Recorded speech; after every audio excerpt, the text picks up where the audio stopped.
نستعينه ونستغفره ونعوذ بالله من شرور أنفسنا ومن سيئات أعمالنا. من يهده الله فلا مضل له ومن يضلل فلا هادي له، وأشهد أن لا إله إلا الله وحده لا شريك له، وأشهد أن محمدا عبده ورسوله صلى الله عليه وعلى آله وصحبه وسلم تسليما كثيرا.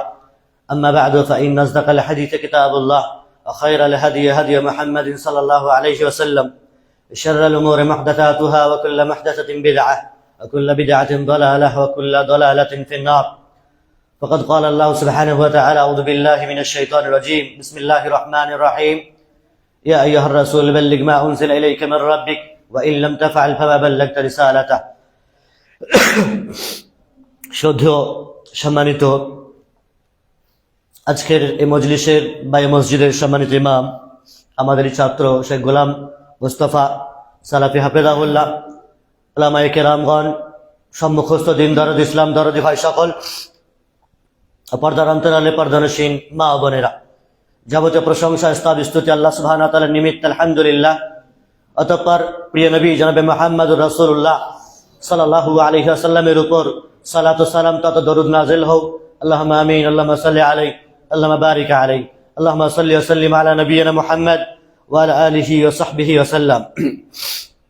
সম্মানিত উপস্থিতি, শীতকালীন মরশুমে আল্লাহ রাব্বুল ইজ্জাতের এক প্রকারের নিয়ামত থাকে যে খুব ধীর স্থির ভাবে শোনা যায়, আরামের সাথে বসা যায়, বিভিন্ন প্রকারের ইবাদত করার লম্বা টাইম পাওয়া যায়। গরমের সময় হলে ফ্যান চালাতে হতো, গরম লাগতো, কথাবার্তা শোনার মনোযোগ অতটা থাকতো না, ইবাদত করার, দিন শোনার মন মানসিকতা এতটা থাকতো না যতটা শীতকালীন মৌসুমে পাওয়া যায়। যদিও শীতকালীন মৌসুমে মানুষের অনেক শারীরিক ক্ষয়ক্ষতি বিভিন্ন রকমের হয়ে দাঁড়ায়, তথাপি আল্লাহ রাব্বুল ইজ্জাতের নিয়ামত যে শীতকালীন মৌসুমে লম্বা সময় থাকে মাগরিব থেকে ইশা, এবং লম্বা রাত, দীর্ঘ রাত, প্রায় 5টার কাছাকাছি ফজর হয়।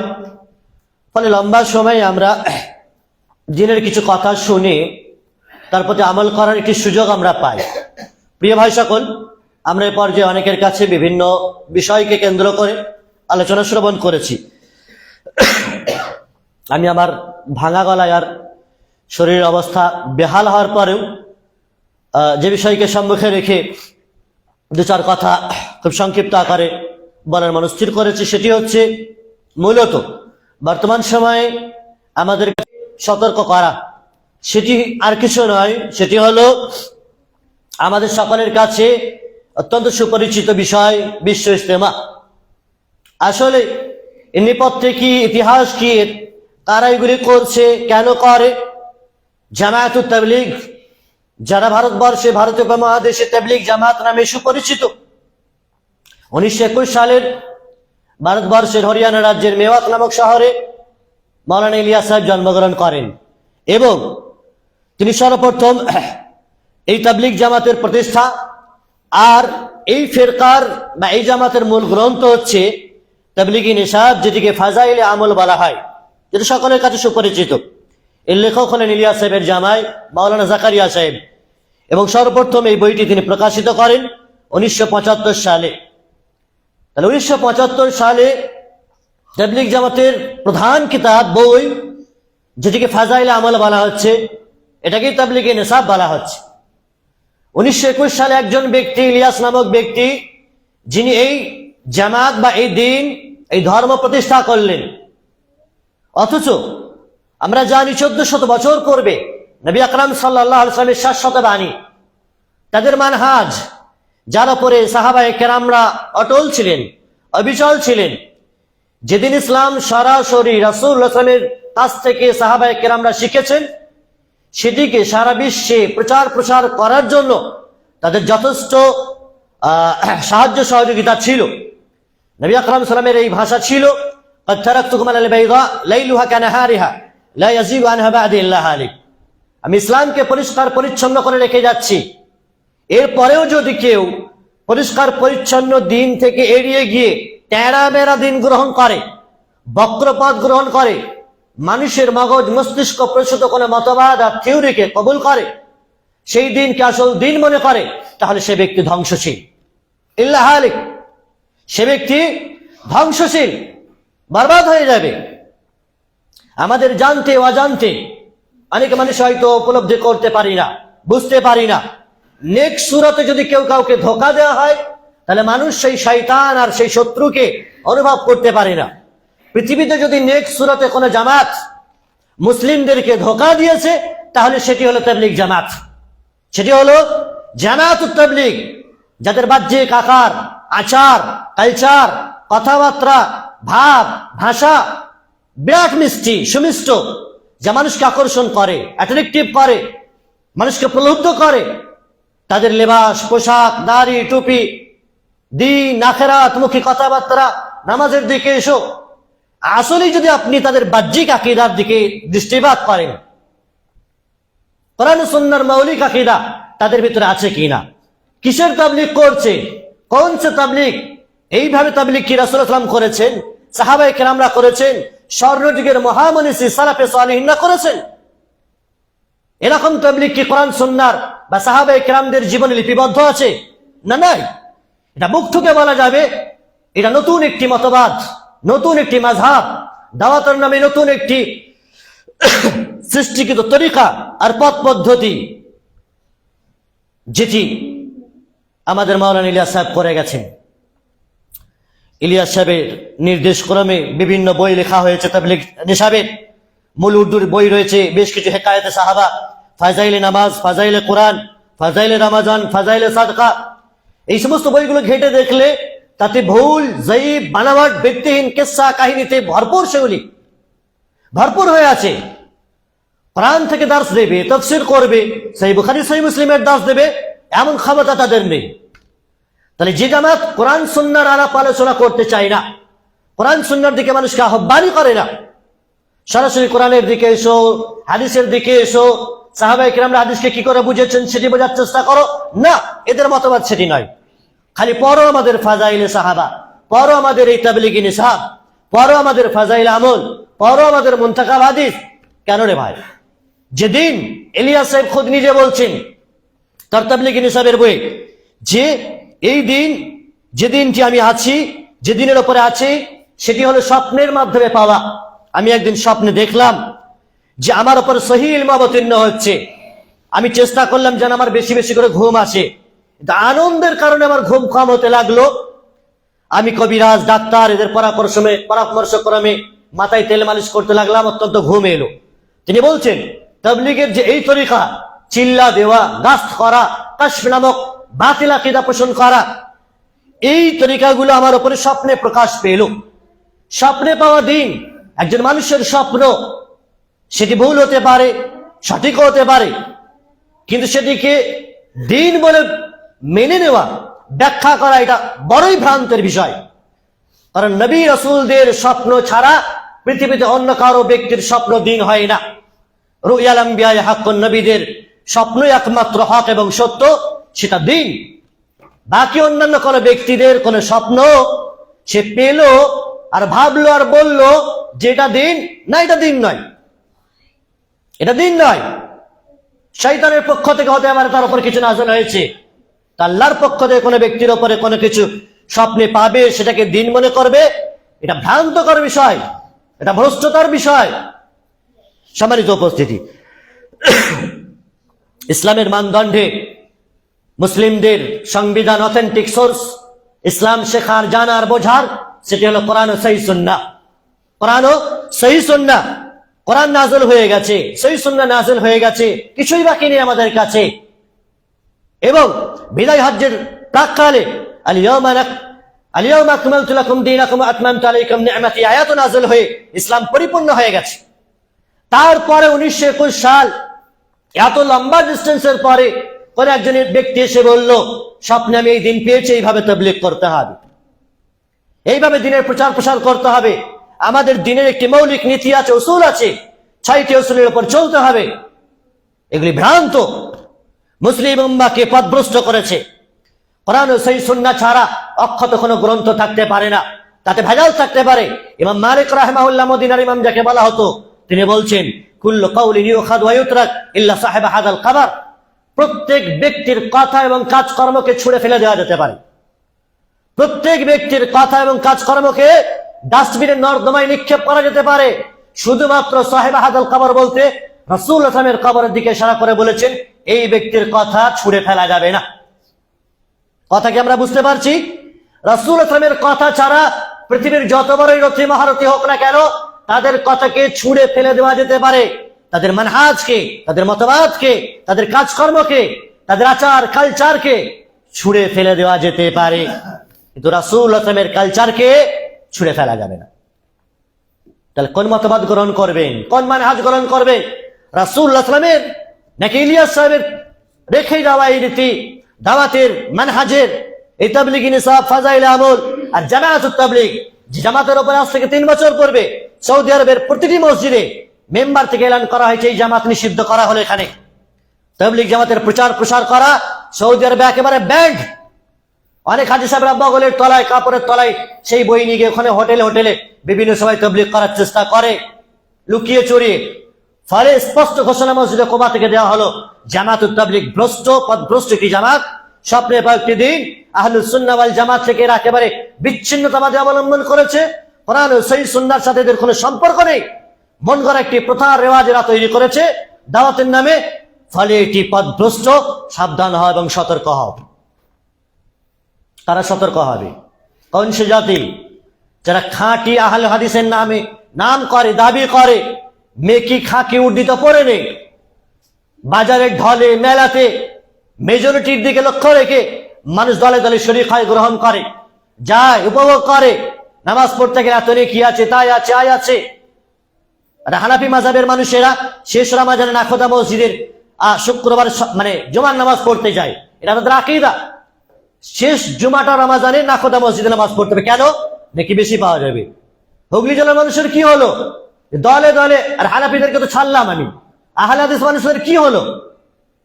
কোন সে প্রলোভন আপনাকে প্রলুব্ধ করলো যে দলে দলে মুসলমানরা, আহলে হাদিসরাও সেখানে জুমার নামাজে শরীক হচ্ছে? নাকি বেশি পাবেন, নাকি বেশি পাবেন। বিরাট দলে নামাজ হচ্ছে। শুনে রাখেন, নবী আকরাম সাল্লাল্লাহু আলাইহি ওয়াসাল্লামের ভাষা, লা তুশাদ্দুর রিহাল ইল্লা ইলা সালাসাতি মাসাজিদ। পৃথিবীতে 3টি মসজিদ ছাড়া অন্য কোন মসজিদে নেকির উদ্দেশ্যে সফর করা যাবে না। মসজিদে নববী মদিনাতে যেটি আছে রাসূলুল্লাহ সাল্লাল্লাহু আলাইহি ওয়াসাল্লামের মসজিদ, এবং মসজিদুল হারাম যেটি কাবা মক্কাতে আছে, আর মসজিদ আকসা যেটি জেরুজালেম বা বাইতুল মাকদিস ফিলিস্তিনে রয়েছে। এই 3টি মসজিদই শুধুমাত্র নেকির উদ্দেশ্যে আপনি সফর করতে পারেন। বাকি পৃথিবীর কোন মজলিস, টঙ্গীর ইসলামা হোক, আর আপনার পৈনানের বিশ্ব ইসলামা হোক, আর আসামের ধুবড়িত হোক, আর দিল্লির নিজামুদ্দিন আউলিয়াত হোক না কেন, কোন জায়গাতে নেকির উদ্দেশ্যে নামাজে শরীক হবেন আপনি, বেশি নেকি পাবো, এটি আপনার জন্য জায়েজ নয়। রাসূল আকরামের ভাষা, আমার ভাষা না এটি। সম্মানিত উপস্থিতি, নবী আকরাম সাল্লাল্লাহু আলাইহি ওয়াসাল্লামের উপরে তাবলীগের পূর্ণ প্রচার পদ্ধতি কি নাযিল হয়নি? আল্লাহ বলছেন, ইয়া আইয়ুহার রাসূল বাল্লিগ মা উনজিলা ইলাইক, হে রাসূল, যা তোমার উপর নাযিল হয়েছে সেটাই পৌঁছে দাও। তাহলে রাসূল সাল্লাল্লাহু আলাইহি ওয়াসাল্লাম তার বাহ্যিক জীবনে দাওয়াত এবং তাবলীগের প্রচার পদ্ধতি কি দেখিয়ে দিয়ে যাননি? কোরআন সুন্নাহ থেকে সেটি নেই? যথেষ্ট। এমন কোন খায়ের কল্যাণের বিষয় নেই ফামা মিন খায়রিন ইল্লা ওয়াদিল্লানা আলাইহি, যে রাসূল সাল্লাল্লাহু আলাইহি ওয়াসাল্লাম বলে যাননি। এমন কোন গুনার বিষয় নেই, ওমা মিন শাররিন ইল্লা ওয়াহাদরানা মিন, এমন কোন গুনার পাপের বিষয় নেই যা রাসূল আমাদেরকে সতর্ক করে যাননি। এত বড় ভালো কাজ, বিরাট ইজতিমা, 3-4 দিনের মানুষ বিভিন্ন রকমের পুটলি পাটলা নিয়ে 40 দিনের জন্য, 80 দিনের জন্য, 120 দিনের জন্য, 1 বছরের জন্য বাড়ি ছেড়ে বৈরাগ্যবাদ সন্ন্যাসী ব্রত পালন করার নিমিত্তে বেরিয়ে গেছে। সাহাবায়ে কেরামরা এত বড় ভালো কাজ জানতে পারলেন না? এত বড় নেকির কাজ তারা করলেন না? তাদের চাইতে বেশি নেকির কাজ, ভালো কাজ আমরা বুঝে গেলাম। বাহ, কত বড় আল্লাহর ওলি আর পরেশগার বান্দা তুমি হয়ে গেলে, যে কাজ সাহাবায়ে কেরামরা করলো না। ইলিয়াসী তাবলীগের এই মতো মানুষের মস্তিষ্ক প্রসূত কোনো বানানো ধর্ম যা ইসলাম স্বীকৃত নয়। দাওয়াতের পদ্ধতি আমাদের একমাত্র অনুসরণযোগ্য রাসূলুল্লাহ সাল্লাল্লাহু আলাইহি ওয়াসাল্লামের। খুতবার মাধ্যমে দাওয়াত হবে। নামাজের পর সাহাবায়ে কেরামদের মাঝে রাসূলুল্লাহ মুখ ফিরিয়ে দ্বীনের কথা বলতেন। সাপ্তাহিক কোন রকমের মহিলা রাসূল সাল্লাল্লাহু আলাইহি ওয়াসাল্লামের কাছে আরজ করেছিলেন, আল্লাহ নবী সাল্লাল্লাহু আলাইহি ওয়াসাল্লাম, আপনি আমাদের জন্য একটি দিন নির্ধারণ করেন। এই যে আল্লাহ ইয়াউমা, আমাদের জন্য সপ্তাহে একটি দিন নির্ধারণ করেন যে দিনে সরাসরি আপনার কাছ থেকে দিন শিখতে পারবো। তাহলে এইভাবে দিনের কথা শোনা, দিনের পথ পদ্ধতি শেখানোর মজলিস করা, নিঃসন্দেহে এটি কোরআন সুন্নাহর পথে লিপিবদ্ধ।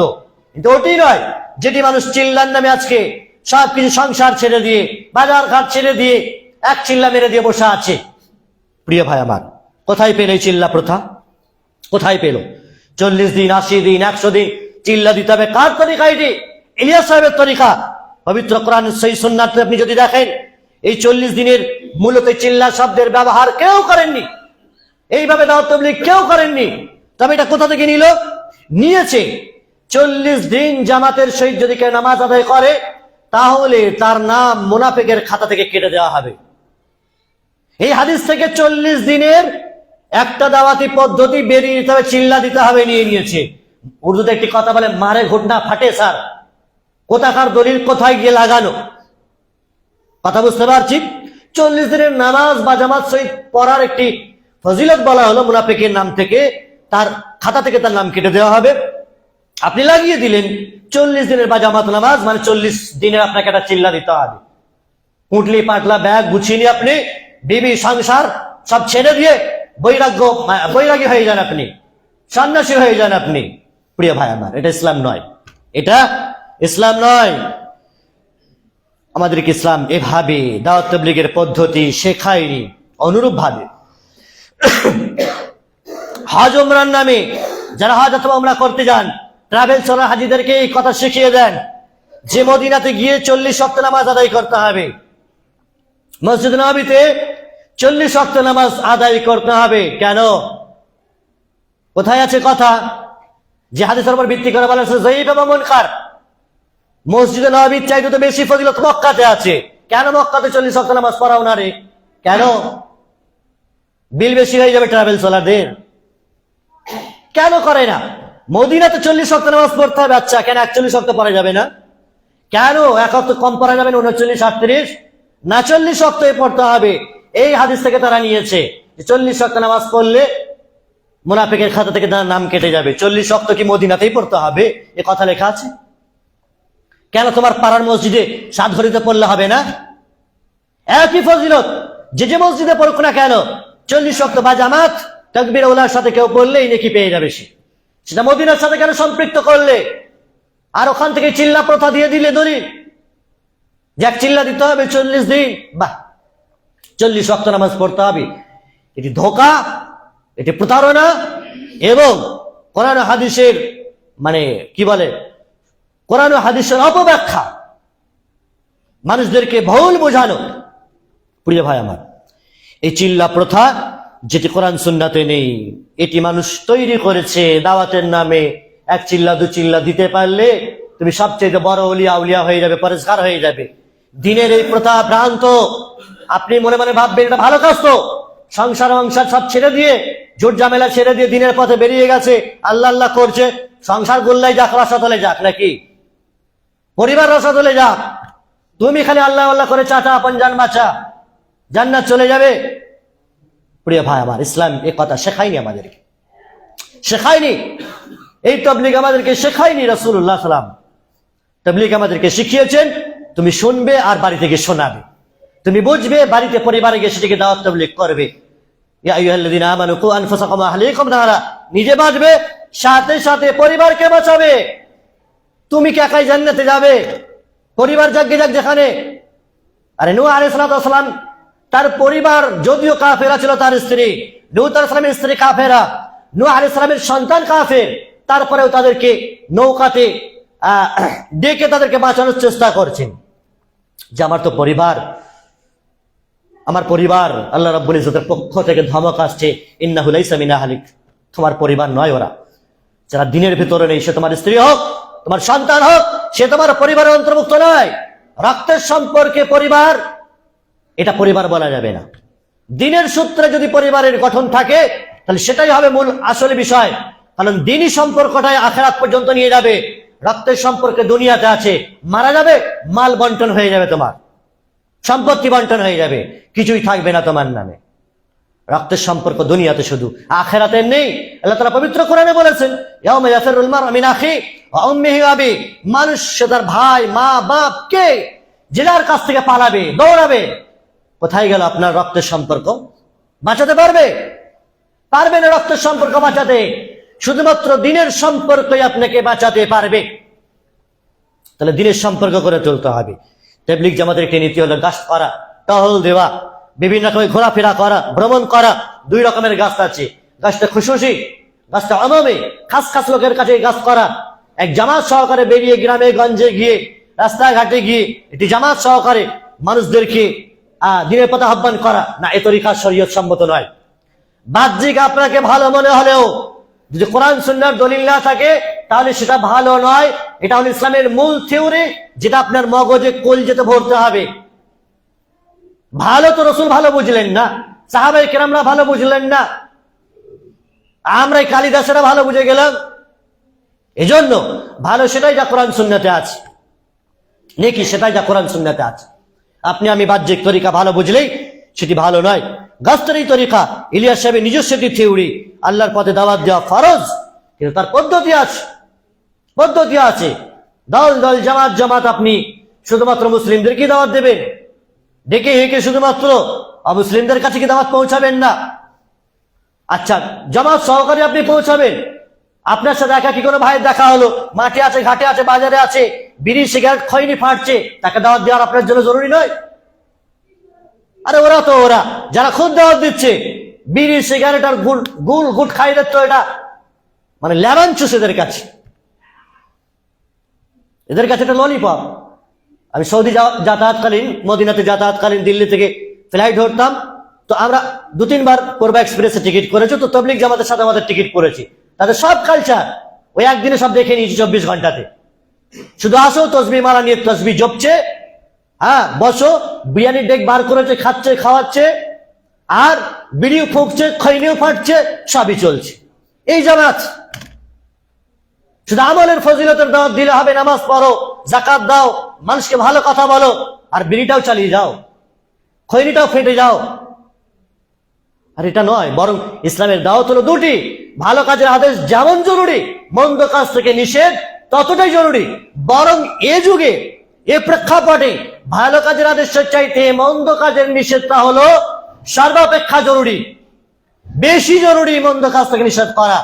মানুষ সুদে ঢুকে বসে আছে, লোনে ঢুকে বসে আছে, মা বোনেরা বন্ধন লোনে, বিভিন্ন রকমের গীবতে, চুরি ডাকাতিতে, বিভিন্ন রকমের শিরকে, কুফরে, অনিসলামিক রীতি রেওয়াজে মানুষ জর্জরিত হয়ে গেছে। হারাম নেশাজাত দ্রব্যে মানুষ জর্জরিত হয়ে আছে। সেগুলি থেকে বাঁচানো নেই। কুফর করো, শিরক করো, বিড়ি খাও, গুটখা, খৈনি, হারাম যা আছে সব খেতেও থাকো, নামাজটা পড়ো, দান সদকা করো, মানুষকে ভালো কাজের আদেশ দাও, বা জান্নাত চলে যাবে তুমি। এটা শেখায়নি আমাদেরকে ইসলাম।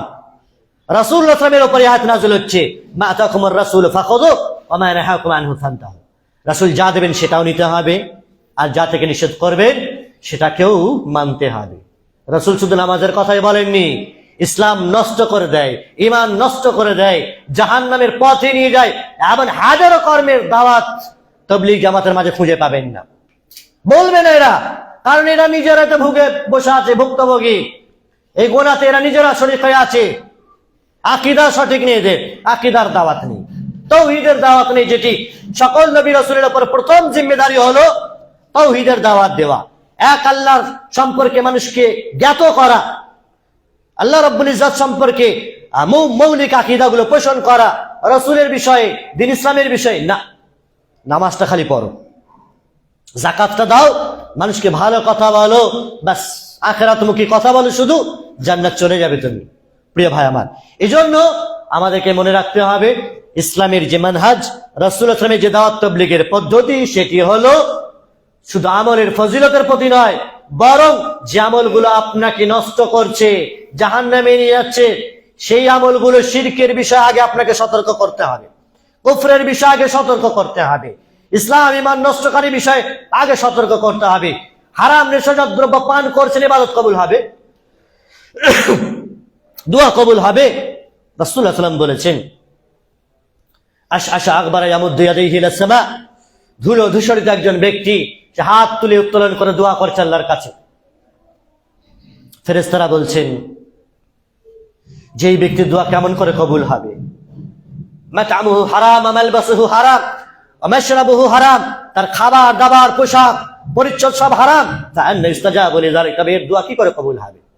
আখেরে মুনাজাত করলে একদম দোয়া কবুল হয়ে যাবে। বাহ, আখেরে যে মুনাজাত করলে জীবনের যত গুনাহ আছে পা থেকে মাথা পর্যন্ত সব সাদ সাহেব নিয়ে চলে যাবে পুরো দিল্লিতে, আর না হলে সব তোমার গঙ্গাধর বা দামোদরে ভেসে চলে যাবে তোমার সকল গুনাহ। এই থিওরি দিয়ে মানুষের ব্রেন ওয়াশ করেছে আখেরে মুনাজাত দিয়ে। তাবলীগ জামাতের মূল দুটো হাতিয়ার, একটি হলো বিশ্ব ইজতেমা শরীক হতে হবে, যেতে হবে। কি কাজ আছে সেখানে কেউ জানে না, কি হবে সেখানে কেউ বলতে পারে না। যেতে হবে, সবাই যাচ্ছে, যেতে হবে, সবাই যাচ্ছে, হালকা আছে, খেতে হবে। বিরিয়ানি খাওয়ার পর বলছে আর লোক হচ্ছে না, আর লোক দেখা যাচ্ছে না। কি ওয়াজ নসিহত হবে? কে ওয়াজ নসিহত করবেন? কোন আলেম ওলামা? কোথা থেকে তিনি আসছেন? কোন বিষয় আলোচনা করবেন? কোনটা আপনার জীবনের জন্য কার্যকরী হবে? তার কোন নমুনা এখনো পর্যন্ত আপনার কাছে স্পষ্ট নয়। আর হয়েও যাবে শেষ ইজতেমা, তারপরেও আপনি জানতে পারবেন না কে বক্তব্য দিল, কি বিষয়ে বক্তব্য দিল, কি উপকৃত আপনি হলেন, তাওহীদের আকীদার কোন বিষয় আলোচনা হলো, আপনি জানতেও পারবেন না। সম্মানিত উপস্থিতি, গাছ ছিল। আরেকটি তাদের রীতি হচ্ছে কাশফ। কাশফ মানে তাদের আকীদা হচ্ছে তাদের যে আউলিয়া আকাবেরিন বুজুর্গ বড়রা, এরা গায়েবের বিষয় জানে, এরা অদৃশ্যের খবর জানে, এদের কাছে অদৃশ্যের খবর নাযিল হয়। খোদ আবু ইয়াজিদ কুরতুবী বলছেন, আমি শুনেছি যে এক ব্যক্তি 70,000 বার লা ইলাহা ইল্লাল্লাহ যদি পড়ে সে জাহান্নামের আগুন থেকে মুক্তি পাবে। আমি এই একবার এটি আমার স্ত্রীর জন্য 70,000 বার আখিরাতের জন্য সম্বল করে নিলাম। ওর স্ত্রীর জন্য মজুদ করে নিয়েছে 70,000 বার লা ইলাহা ইল্লাল্লাহ পড়ে। নাউযুবিল্লাহ। তাহলে মানুষ এই আকীদা পোষণ করছে গায়েবের বিষয় তাদের আকাবেরিন না জানে, বুজুর্গরা জানে। আরে খোদ রাসূলুল্লাহ সাল্লাল্লাহু আলাইহি ওয়াসাল্লাম পর্যন্ত গায়েবের বিষয় জানতেন না। আল্লাহ ছাড়া গায়েবের বিষয় কেউ জানে না। ওয়া ইনদাহু মাফাতিহুল গায়ব, আল্লাহ বলছেন গায়েবের চাবিকাঠি আল্লাহর কাছে আছে, গায়েবের সকল বিষয় আল্লাহ জানেন। আল্লাহ ছাড়া কেউ জানে না গায়েবের বিষয়। তাহলে তুমি এই আকীদা পোষণ করবে ওলিয়া উলিয়ারা গায়েবের বিষয় জানে, এটা কুফরি আকীদা হবে। রাসূলুল্লাহ সাল্লাল্লাহু আলাইহি ওয়াসাল্লাম পর্যন্ত গায়েবের বিষয় জানতেন না। ওহে মানুষেরা শোনো, আমার আপনার নবীদের যিনি শিরোমণি, মানব জাতির শ্রেষ্ঠ মানব রাসূলুল্লাহ সাল্লাল্লাহু আলাইহি ওয়াসাল্লাম গায়েবের বিষয় জানতেন না। একজন ইহুদি মহিলার বিষ মাখানো খাবার খেয়েছেন, দাওয়াত কবুল করেছেন, সেই খাবার খেয়ে মৃত্যুর সময় তার কষ্ট হয়েছে। যদি তিনি জানতেন গায়েবের বিষয়তে বিষ মাখানো খাবার খাবেন কেন? কত শত যুদ্ধে গেছেন, তিনি জানতেন তিনি আঘাত পাবেন, আগে থাকতে জানলে তিনি যাবেন কেন ওই জায়গায়? তাকে হত্যা করার পরিকল্পনা করা হয়েছে, আল্লাহর পক্ষ থেকে ওহী নাযিল হয়েছে, আপনি চলে যান এখান থেকে, সরে এসেছেন। আগে আপনি জানতেন, গায়েবের বিষয় জানতো, তাহলে যেতেন কেন ওখানে? এটাকে বুঝে আসে না। রাসূলুল্লাহ সাল্লাল্লাহু আলাইহি ওয়াসাল্লাম পর্যন্ত গায়েবের বিষয় জানলো না, তো আমার আপনার এরা কারা? যারা ওলিয়া আউলিয়ার ভণ্ডামির নামে যারা গায়েবের বিষয় জানে, এই আকীদা পোষণ করছে আমরা। নাউযুবিল্লাহ। এই আকীদা থেকে আমাদেরকে ফিরে আসতে হবে। তাবলীগী জামাতের 6টি উসুল আছে, 6টি নীতিমালার উপরে তারা চলে। কেন? ইসলামের যে মানদণ্ড, ইসলামের রুকন 5টি, কালিমাতুত তাওহীদ, নামাজ, রোজা, যাকাত, হজ, এটা কি যথেষ্ট নয়? ঈমানের আরকান 6টি, আল্লাহর উপরে ঈমান আনা, ফেরেশতাদের উপরে, আসমানি গ্রন্থের উপরে, আখিরাতের উপরে, তাকদীরের ভালো মন্দের উপরে, নবী রাসূলের উপরে। এই 5, 6, 11টি রুকন আমাদের জন্য কি যথেষ্ট ছিল না? এরপরেও ইলিয়াস সাহেবেরা, তাবলীগী জামাতেরা 6টি উসুল তৈরি করেছে। কালিমা, নামাজ, ইলম ও জিকির, ইকরামুল মুসলিমিন, তাসিয়ে নিয়ত এবং তাবলীগ। কালিমা বলতে কি বুঝিয়েছে? কোন কালেমার মানে তারা তাবলীগ করে? কালিমাতুত তাওহীদের তাবলীগ করে। কোথায় তাওহীদের কথা তাদের মুখে?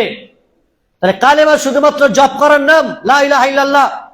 কালিমাতুত তাওহীদের যে দাবি আছে, কালিমাতুত তাওহীদের 7টি শর্ত আছে। শুরুতে লা ইলাহা ইল্লাল্লাহ সাবাহা বলা হয়েছে। লা ইলাহা ইল্লাল্লাহ অর্থ জানতে হবে, তার প্রতি পূর্ণ বিশ্বাস থাকতে হবে, লা ইলাহার প্রতি মহব্বত থাকতে হবে, লা ইলাহার যে চাহিদা আছে তার প্রতি আনুগত্য করতে হবে, এবং কুফরকে অস্বীকার করতে হবে। লা ইলাহা ইল্লাল্লাহর দাবি দাবার চাহিদাগুলো অনুধাবন করতে পারেনি। শুধু জপলেই হবে লা ইলাহা, কেউ তো পড়ছে ইল্লাল্লাহ, কেউ শুধু লা ইলাহা পড়ে, কেউ তো আল্লাহ আল্লাহ জিকির করে। আরে ভাই, এমন জিকির কোরআন সুন্নাহয় নেই। পূর্ণ জিকির করতে হবে লা ইলাহা ইল্লাল্লাহ, এটা হলো উত্তম জিকির। এবং লা ইলাহা ইল্লাল্লাহ যে দাবি দাবা আছে সেটির প্রচার প্রসার তাওহীদের করতে হবে। নামাজ পড়লেই হবে শুধু, নাকি রাসূলুল্লাহ সাল্লাল্লাহু আলাইহি ওয়াসাল্লামের তরিকা অনুযায়ী পড়তে হবে? নামাজ পড়লে আপনি জান্নাতে চলে যাবেন, এটা একটা ভাওতাবাজি কথা। নামাজ পড়ো, আরে নামাজ পড়লে আপনি জান্নাতে যাবেন না। নামাজ রাসূলুল্লাহ সাল্লাল্লাহু আলাইহি ওয়াসাল্লামের তরিকা অনুযায়ী হচ্ছে কিনা সেটা আপনাকে ভেরিফাই করতে হবে। কারণ রাসূলুল্লাহ সাল্লাল্লাহু আলাইহি ওয়াসাল্লাম বলছেন, সাল্লু কামা রাআইতুমুনি উসাল্লি, নামাজ সেইভাবে পড়ো যেভাবে আমাকে পড়তে দেখছো। কেন বললেন রাসূল? যেমন তেমন করে পড়লেই তো হলো। না আছে রুকু করার ঢং, না আছে সেজদা করার ঢং। নামাজে রুকুতে সেজদাতে চুরি করে মানুষ, ঠিকঠাক ভাবে দোয়া পড়ে না। 4 রাকাত নামাজ 3 মিনিটে শেষ, এত স্পিডে নামাজ, 100 রাকাত নামাজ, এত বেশি সুন্নাত নফল পালন করতে গিয়ে ফরজ নামাজটাও ঠিকঠাক তরিকা অনুযায়ী নামাজ আদায় করলো না। এমন নামাজ আপনার জন্য কল্যাণকর হবে, জান্নাতে নিয়ে যাবে? নামাজ পড়ার পরেও তাদের জন্য দুর্ভোগ বলা হচ্ছে পবিত্র কোরআনে, ফাওয়াইলুল লিল মুসাল্লিন আল্লাযীনা হুম আন সালাতিহিম সাহুন। ওই সমস্ত নামাজের জন্য দুর্ভোগ যারা অলসতার সহিত পড়ে, মানুষকে দেখানোর জন্য নামাজ আদায় করে, সেই নামাজ তাদেরকে জান্নাতে নিয়ে যাবে না। আর এই নামাজও, যে নামাজ রাসূলুল্লাহ সাল্লাল্লাহু আলাইহি ওয়াসাল্লামের তরিকা অনুযায়ী হয় না, সেই নামাজ আপনাকে জান্নাতে নিয়ে যাবে না। পরে নামাজ পড়লেই হবে না, রাসূলুল্লাহ সাল্লাল্লাহু আলাইহি ওয়াসাল্লামের তরিকা অনুযায়ী নামাজ পড়তে হবে। এসো নামাজের তরিকা আমি দেখিয়ে দিই, শিখিয়ে দিই, এই হবে নামাজ পড়া। ইলম ও জিকির, কোরআন ও সুন্নাহর ইলম আপনাকে হাসিল করতে হবে, তাওহীদের ইলম অর্জন করতে হবে। কি জিকির করবেন আপনি, সেই জিকিরটাও শিখতে হবে। আরে হাতে জিকির করেন, আল্লাহ হাত দিয়েছেন আপনাকে, যে হাত দিয়ে খাবার খান, তসবিহ মালা আপনি জপছেন খালি, এত সুন্দর হাত দিয়েছেন, গাঁট দিয়েছেন, এগুলো তো গণনার জন্যই। এই হাত, যে হাতে আপনি তসবিহ জিকির আজকার করবেন, রাসূলুল্লাহ সাল্লাল্লাহু আলাইহি ওয়াসাল্লাম বলেছেন, ফাইন্নাহুন্না মাসউলাত ওয়া মুস্তানতাকাত, এই হাত কিয়ামতের দিন আপনার জন্য সাক্ষী দেবে, কথা বলবে। সেদিন হাত গণনা করেছিল। আজকে জড়বস্তু কথা বলে, মোবাইল কথা বলে, মানুষ সকলেই জানে। কিয়ামতের দিন মানুষের হাত, পা, চেহারা, এসব অঙ্গ প্রত্যঙ্গ কথা বলবে। এটা কোনো অবিশ্বাসের বিষয় নয়, এই যুগে সবাই জানে। ফলে হাত সাক্ষ্য দেবে আপনাকে। জিকির এখানে করেন আপনি, তসবিহ মালায় জিকির নয় আপনার। এবং জিকিরের নামে ভাওতাবাজি নয়, শুধু ইল্লাল্লাহ জিকির নয়, লা ইলাহা নয়, আর আল্লাহ আল্লাহ বলে জিকির নয়। জিকির হবে লা ইলাহা ইল্লাল্লাহ, সুবহানাল্লাহ, আলহামদুলিল্লাহ, আল্লাহু আকবার, সুবহানাল্লাহি ওয়া বিহামদিহি, সুবহানাল্লাহিল আযীম, আস্তাগফিরুল্লাহ। কত শত কোরআন সুন্নাতে জিকির আছে, এগুলো ভালো লাগে না। সম্মানিত উপস্থিতি, ইকরামুল মুসলিমিন, তাদের একটি নীতি হলো মুসলমানদের সম্মান করতে হবে, অতিথি আপ্যায়ন করতে হবে, মেহমানের সম্মান করতে হবে, তাজিম করতে হবে। কে মেহমানের খাবার দাবারের আয়োজন করতে হবে, সব ঠিক আছে। মেহমানের সম্মান করা এটা হাদিসের একটি অংশ, ইমানের একটি অংশ, মেহমানের সম্মান করা। কিন্তু মেহমানকে সম্মান করবেন শুধুমাত্র তার আতিথ্যতা করে, খাবার খাইয়ে দাইয়ে তার সম্মান হলো। তাকে সঠিক ইলম দেন। বডির খোরাক তো তাকে দিলেন, আপনি সম্মান করলেন, আত্মার খোরাক তাকে দেবে। আসমান থেকে ফেরেশতা এসে দেবে নাকি? আসবে ফেরেশতা? আসবে রুহুল আমিন জিবরিল? আসবে না তো। নবী রাসূল ফেরেশতাদের যে ওহীর বার্তাবাহক, তার তো দায়িত্ব শেষ হয়ে গেছে।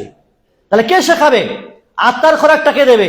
দুনিয়ার খোরাক খুঁজছো মুখে, পেট ভরানোর চেষ্টা করছো, খালি এসে বসো ক্যান্টিনে হালকায় খাও, আর আত্মার খোরাকটা কে দেবে? বডির খোরাক তো না খেলেও তো আপনি কোনো ব্যাপার নেই, কিন্তু আত্মার খোরাক যদি আপনি না পান, তাহলে কিন্তু আপনাকে জাহান্নাম যেতে হবে। আত্মার খোরাক যদি আপনি না পান, আবার আযাব ভোগ করতে হবে। আত্মার খোরাক কে দেবে? এই জন্য অতিথির আপ্যায়ন করেন আপনি, ঠিক আছে, খাবার দাবার, কথাবার্তা, সালাম মুসাফা করা, তার ইজ্জত করা, সম্মান করা। ইজ্জতের নামে তার বুড়ো আঙুল চোষা নয়, ইজ্জতের নামে তার সামনে সেজদা করা নয়, ইজ্জতের নামে তাদেরকে আল্লাহর স্থানে বসিয়ে দেওয়া নয়, ইজ্জতের নামে মুহাম্মদকে আল্লাহর স্থানে বসিয়ে দেওয়া নয়। ও যে মুস্তাবি আরশা খোদা হোকার উতার পারা হে মদিনা মে মুস্তাফা বানকার, এমন কথা উর্দুতে আছে যে যিনি আরশে আজিমে ছিলেন অধিষ্ঠিত, তিনি মদিনাতে মুহাম্মদ হিসেবে নাযিল হয়েছেন। কুফরে আকীদা। প্রিয় ভাই আমার, তাহলে মুসলমানদের সম্মান করা, তার আতিথ্য আপ্যায়নের সাথে সাথে আত্মার খোরাক তাকে দিতে হবে, যে খোরাকে সে দুনিয়া আখিরাতকে নাজাত নিয়ে আসবে, দুনিয়া আখিরাতে নাজাত প্রাপ্ত হবে। সম্মানিত উপস্থিতি, আমি খুব সংক্ষিপ্ত আকারে ছেড়ে দিচ্ছি। আরেকটি হচ্ছে তাদের তাসফিয়া নিয়ত। 5 নম্বর একটি নীতি হচ্ছে তাসফিয়া নিয়ত। নিয়ত সঠিক করতে হবে, শুদ্ধ করতে হবে। কি নিয়ত? কোন নিয়তে আপনি দাওয়াতে কাজ করছেন, কোন নিয়তে আপনি আমল করছেন, সেটা অবশ্যই বিবেচ্য বিষয়। কারণ ইসলামের মৌলিক বিষয় হলো ইন্নামাল আমালু বিন্নিয়াত। আপনাকে নিয়ত শুদ্ধ করতে হবে। প্রতিটি কাজকর্ম নিয়তের উপর নির্ভর করে। নিয়ত কি আপনার তাবলীগ জামাত প্রতিষ্ঠা করা, নিয়ত কি আপনার বিরাট মাজমা লোক দেখানো, লক্ষাধিক মানুষ মেজরিটি আছে, হিন্দুদেরকে কাবু করে দেবো, অমুসলিমদেরকে দেখিয়ে দেবো আমাদের একতা? আরে ভাই, আপনি ধ্বংস করে দিচ্ছেন আপনার আখিরাতের খোরাককে। এই বাহ্যিক যদি আকীদা আপনার হয় আর নিয়ত হয়, লাখো মাজমুয়া এনে মানুষদেরকে আমরা দেখিয়ে দেবো, কি হবে? একতা দেখাবেন আপনি, ঐক্য দেখানোর নামে এই সমস্ত যদি নিয়ত থাকে, এত মেহনত, টাকা পয়সা, কোটি কোটি টাকা, সেগুলো শুধুমাত্র নর্দমায় যাওয়া ছাড়া আর কিছুই থাকবে না আপনার জন্য। একেবারে নিয়ত যদি খলিশ হয়, মুসলমানদের আত্মার খোরাক দেবো আমি, আকীদার বিশুদ্ধকরণ করব, তাওহীদের দর্শ দেবো, আল্লাহর একত্ববাদের কথা বলবো আমি, ইহুদি খ্রিস্টানদের নাপাক আকীদা সম্পর্কে মানুষকে সতর্ক করব, অনিসলামিক রীতিনীতি কালচারের মূলোৎপাটন করব। এই নিয়ত করে যদি আপনি কোনো প্রোগ্রাম করতেন তো বড্ড ভালো হতো, নেকি হতো, আখিরাত আপনার কল্যাণকর হতো। কিন্তু নিয়ত যদি মানুষকে দেখানো হয় মেজরিটি, আর মানুষ এখানে ধোঁকা খেয়েছে, এত লোক যে যাচ্ছে, তাহলে কি সারা ভুল করছে? এত লোক যে মানুষ করছে, তারা কি ভুলের পথে আছে? মেজরিটিটা কোন ইসলামের দলিল? আল্লাহ তাআলা পবিত্র কোরআনে বলছেন, আমা ইউমিনু আকসারুহুম বিল্লাহি ইল্লা ওয়া হুম মুশরিকুন, অধিকাংশ মানুষ ঈমান আনার পরেও তারা মুশরিক। আল্লাহ বলছেন অধিকাংশ মানুষ ইসলাম আনার পরেও তারা মুশরিক। কেন বললেন? যে ইসলাম এনেছে, মুখে বলেছে ইসলাম এনেছি, বাহ্যিক আকার আকৃতিতে মনে করছে মুসলিম, আসলে আকীদাতে এটা ভ্রষ্ট, তরিকাতে ভ্রষ্ট, মানহাজে এরা ভ্রষ্ট, রাসূল সাহাবায়ে কেরামের তরিকা থেকে এরা অনেক দূরে, ফলে এরা মুশরিক, এদের আকীদা কুফরি, শিরকি। এরা ইসলাম ঈমান আনার পরেও অধিকাংশ মানুষ তারা কাফের আর মুশরিকে পরিণত হয়েছে। আল্লাহ বলছেন তাহলে অধিকাংশটা, মেজরিটিটা কোনো দলিল নয়। 999 জন মানুষ জাহান্নামে যাবে, মেজরিটির দলিল আপনার কোথায় গেল? যাবেন আপনি, 999 মানুষ যদি জাহান্নামে যায় তো আমিও যাব, যান আপনি। এই পীর সাহেবদের আর হুজুরদের, আকাবিরদের কথাবার্তাতে, ডায়লগে মানুষ এমন অন্ধ হয়ে গেছে, অনেক সময় ফেসবুকে ভাসে, আমাদের হুজুর যদি জাহান্নামে নিয়ে যান তাই যেতে আমরা রাজি। এরকম ভিডিও দেখেছেন না দেখেননি জানি না, আমি দেখেছি। আমাদের হুজুর যদি জাহান্নামে নিয়ে যান তাও আমরা যেতে রাজি। প্রিয় ভাই আমার, কোথায় অন্ধত্বের আর গোবর ভরা ব্রেন নিয়ে আমরা বসে আছি? প্রিয় ভাই আমার, তাহলে নিয়তকে শুদ্ধ করেন। আর একটি হচ্ছে তাবলীগ। তাবলীগ সাহাবায়ে কেরামরা যেভাবে তাবলীগ করেছেন, যেভাবে মানুষের ইসলাহ করেছেন, যে প্রেক্ষাপটে আছে, একজন চাষি, একজন চাষবাস করে, একজন সার্ভিস করে, চাকরিজীবী মানুষ, মাস্টার, ব্যারিস্টার, ইঞ্জিনিয়ার, যে যার প্রফেশন যা আছে, পেশা যা আছে, সে সেই পেশা থেকে, সে তার জায়গা থেকে দিনের দাওয়াতের কাজ করবে। কেন? চাষি বলে আপনার দাওয়াতের কাজের দরকার নেই? মাঠে আপনি চাষ করছেন, ধানে, আলুতে, শাকসবজিতে পানি ধরাচ্ছেন, আজান হয়ে যাচ্ছে, কাউকে নামাজের প্রতি আহ্বান করা, কেউ কারোর আল কেটে নেয়, অন্যায় ভাবে পানি ধরিয়ে নেয়, টাকা দেয় না, সেগুলো থেকে সতর্ক করা মাঠে দাঁড়িয়ে, এটা কি দাওয়াত নয়? দাওয়াত শুধু এই নয় যে স্টেজে বসে লেকচার দিলাম, এটাই দাওয়াতের ময়দান, এমনটি নয়। আমরা যেখানে থাকবো, অন্যায় অপরাধ কাজকর্ম হলে সেগুলো থেকে সতর্ক করব, এটি হলো দাওয়াত, এটি হলো তাবলীগ। প্রিয় ভাই আমার, এর জন্য বড় আলেম উলামা হতে হবে এমনটি নয়।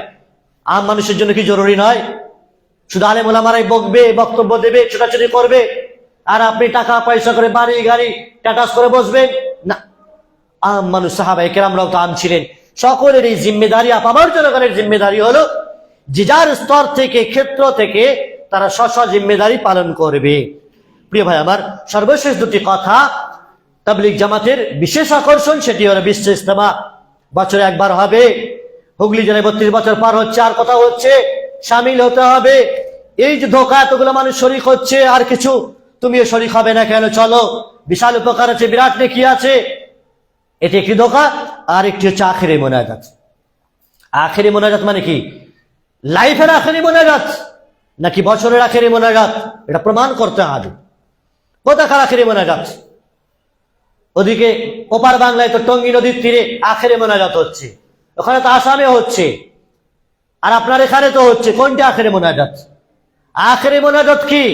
এটাই আখেরি মোনাজাত যে এই তাবলীগ ইজতেমার শেষে, বিশ্ব ইজতেমার শেষে সকলে মিলে হাত তুলে সাদ সাহেবের দুয়ার মারফতে, ওসিলাতে সকলে হাত তুলে দোয়া করবেন, জীবনে যা গোনা আছে ও কেউ কেউ গুজরাট থেকে আসছে, আহমেদাবাদ থেকে আসছে, হায়দ্রাবাদ থেকে আসছে, বিশ্ব ইজতেমায় শরীক হতে হবে, আখেরি মুনাজাতে শরীক হতে হবে। রে ভাই, জীবনে অনেক পাপ করেছি, এক মুনাজাতে শরীক হয়ে সব গুনাহকে ঝেড়ে ফেলে দেবে একেবারে। এই আকীদা। আর এটা একটা আকর্ষণ মানুষের কাছে। প্রিয় ভাই আমার, আরাফার ময়দানে যে সবচাইতে বড় ময়দান, আরাফার ময়দান মক্কাতে সবচাইতে বড় ময়দান, যেখানে লাখো হাজিরা উপস্থিত হয় 9 জিলহিজ্জাতে, কোরবানির আগের দিনটিতে লাখো মানুষের মাজমুআতে এক আযানে 2 ইকামতে জোহর আসরের নামাজ হচ্ছে, কসর হচ্ছে, তারপরেও সেখানে আখেরি মুনাজাত হলো না। হারামাইন ইমামদের দ্বারা দোয়া করে সকলে একত্রিত হবে দোয়া করলো না, আখেরি মুনাজাত হলো না। অথচ যে আরাফার দোয়াকে বলে যে সর্বশ্রেষ্ঠ দোয়া, খায়রুদ দুআয়ে দুআ ইয়াউম আরাফা, সবচেয়ে উত্তম আর বেহতরিন দোয়া হলো আরাফার মাঠের দোয়া, যে দোয়া আল্লাহর কাছে কবুল হয়। আল্লাহ রাসূল সাল্লাল্লাহু আলাইহি ওয়াসাল্লাম বলছেন, আয়েশা রাদিয়াল্লাহু তাআলা হাদিসটি বর্ণনা করছেন যে আল্লাহ তাআলা আরাফা ব্যতীত আর অন্য কোন দিনে এত সংখ্যক মানুষকে মুক্তি দেন না যতটা মুক্তি আল্লাহ তাআলা আরাফার দিনে দেন। কারণ আরাফার দিনে আল্লাহ তাআলা তাদের নিকটবর্তী হন, তাদের নিয়ে ফেরেশতাদের কাছে আল্লাহ গর্ব করেন, হে ফেরেশতারা দেখো, আদম সন্তানেরা আজকে আরাফার ধুধু ময়দানে মাঠে প্রখর রৌদ্রের তাপে এরা শুধুমাত্র 2 হাত তুলে চাইছে, মা আরাদা হাউলাই। আল্লাহ বলেন, আমার বান্দারা কি চাইছে? মা আরাদা হাউলাই, এরা কি চাইছে? স্মরণ করেন তো আরাফার ময়দানে। আমরা সচক্ষে দেখেছি 2 বছর হজে আরাফার ময়দানে লাখো মাজমুআ মানুষ আছে, কোথায় আখেরে মুনাজাত হলো না? এত বড় একটি মহত্বপূর্ণ গুরুত্বপূর্ণ একটি স্থান আরাফার ময়দান, আরাফার দোয়াকে উত্তম দোয়া বলা হলো, তারপরে সেখানে ইজতেমাই দোয়া হলো না, আখেরি মুনাজাত হলো না। কোথায় তোমার পৈনান আর কোথায় টঙ্গী নদীর তীরে আখেরি মুনাজাত? সকলে মিলে শরীক হলে গোনা সব মাফ হয়ে যাবে। গোনা পকেটে নিয়ে এসে জাহান্নামে ঢুকবেন আপনি, মাফ তো দূরের কথা। রাসূলুল্লাহ সাল্লাল্লাহু আলাইহি ওয়াসাল্লাম এই কথাও বলেছেন যে আল্লাহ তাআলা ফেরেশতাদেরকে ডেকে বলেন, ইশহাদু আন্নী কাদ গাফারতু লাহুম দুনুবাহুম, হে ফেরেশতারা তোমরা সাক্ষ্য থাকো, যারা আজকে আরাফার ময়দানে উপস্থিত আছে আমি এদেরকে ক্ষমা করলাম, এদের গুনাহ খাতাকে মার্জনা করলাম। ওয়া ইন কানা আদাদা কাতরিস সামাই ওয়া রামলি আলিজ, যদিও আকাশের বৃষ্টির ফোঁটা সমতুল্য হয়, তরঙ্গের বালিকণার মতো হয়, তারপরে এদের গুনাহ খাতা আমি মাফ করব। এটা আরাফার ময়দানের কথা বলা হয়েছে, আপনার বিশ্ব ইজতেমার ময়দানের কথা বলা হয়নি। এখন আপনি ভাবেন আরাফার ময়দানে ইজতেমাই দোয়া হলো না, আখেরি মুনাজাত হলো না, আর এখানে আখেরি মুনাজাত হচ্ছে, তার মানে এটা আরাফাত চাইতো বিরাট একটি গুরুত্বপূর্ণ স্থান, বিরাট একটি গুরুত্বপূর্ণ দোয়ার বিষয়। যদি মগজ থাকে তো ভালো বুঝবেন, আর গোবর ভরা থাকে তো গোবরের মতো বুঝবেন আপনি। প্রিয় ভাই আমার, সর্বশেষে কথা বলবো যে আল্লাহ রাব্বুল ইজ্জত কোরআন ও সুন্নাহর অনুসারী যারা, খাঁটি কোরআন ও সুন্নাহর কাছাকাছি আসতে হবে, আমাকে আমার রাসূলকে মনে রাখতে হবে, সাহাবায়ে কেরামের মানহাজকে মনে রাখতে হবে, পবিত্র কোরআনের অনুবাদ করতে হবে, সহিহ হাদিসের দ্বারস্থ হতে হবে, হাক্কানি রাব্বানি উলামায়ে কেরামদের দ্বারস্থ হতে হবে। বিভিন্ন প্রকারের বাহ্যিক আকার আকৃতি, বাহ্যিক ঢোল তবলা আর বাহ্যিক এই ফেমাস এত লাখো মাজমুআ আর বিশ্ব ইজতেমা আর আখেরি মুনাজাতের নামে, এই উসুলের নামে বাহ্যিক চাল চতুরি আর বিভিন্ন রকমের কথাবার্তার আকর্ষণে পড়ে আপনি আপনার আসল মৌলিক আকীদাকে নষ্ট করবেন না, এটা বিনীতভাবে আপনার কাছে আবেদন রইল। আল্লাহ রাব্বুল ইজ্জত আমাদেরকে ইসলামকে বিনষ্ট করার, ইসলামের নামে হাজারো ফিরকা মতবাদ তৈরি হয়েছে। রাসূল সাল্লাল্লাহু আলাইহি ওয়াসাল্লাম কথাও বলে গেছেন, কিয়ামতের পূর্বে ৭৩টি দল হবে, ৭২টি দল জাহান্নামে যাবে, একটি দল শুধু জান্নাতে যাবে। কেন ৭২টি দল জাহান্নামে গেল? এত মেজরিটি, ছেড়ে দিচ্ছেন, এত মেজরিটি জাহান্নামে গেল, একটি দল শুধুমাত্র জান্নাতে যাবে। বুঝতে পারছেন না আপনি? তার মানে কম সংখ্যক মানুষই জান্নাতে যাবে, কম সংখ্যক মানুষই প্রকৃত ঈমানের উপর টিকে থাকবে। কারণ কিয়ামতের পূর্বে যখন ফিতনার স্রোত আসবে, মানুষ খড়কুটো ফেনার মতো সমুদ্রের তরঙ্গ মালার মতো ভেসে বয়ে চলে যাবে, তাদের ঈমান আর আকীদাকে টিকিয়ে রাখতে পারবে না। এটা কিয়ামতের পূর্বে একটি ভয়াবহ ফিতনা আসবে, যেটি ঈমানের নামে, ইসলামের নামে অজস্র দল আর মতবাদ আপনাকে হাতছানি দেবে। তাদের বাহ্যিক কার্যকলাপ ভালো লাগবে, ঢুকে যাবেন, দলে চলে যাবেন, ইজতেমাই দুয়ার মারফতে একেবারে গঙ্গায় ভেসে জান্নাতে যাবেন না জাহান্নামে যাবেন, সে বুঝতে পারবেন ওপারে উঠে। আল্লাহ রাব্বুল ইজ্জত তিনি যেন আমাদেরকে হেফাজত করেন এমন ভ্রষ্ট আর বিপদগামী আর মানহাজ বিচ্যুত দল থেকে, ভ্রান্ত মতবাদ থেকে। আল্লাহ তাআলা আহলুস সুন্নাহ ওয়াল জামাতের যে আকীদা, তার উপর আমাদেরকে টিকে থাকার তৌফিক দান করেন। আমাদেরকে সঠিকটা বোঝার তৌফিক দান করেন। আল্লাহ আমারিনাল হাক্কা হাক্কান ওয়ারযুকনা ইত্তিবাআ, হককে হক হিসেবে বোঝার চেনার তৌফিক দান করেন। আল্লাহ তাআলা আমাদেরকে বাতিলকে বাতিল হিসেবে চেনার জানার তৌফিক দান করেন। আমিন। সাল্লাল্লাহু আলাইহি ওয়া সাল্লাম বারাকা আলা আবদিহি ওয়া রাসূলিহি নবিয়িনা মুহাম্মদ ওয়া আলা আলিহি ওয়া সাহবিহি আজমাইন। আসসালামু আলাইকুম ওয়া রাহমাতুল্লাহি ওয়া বারাকাতুহু।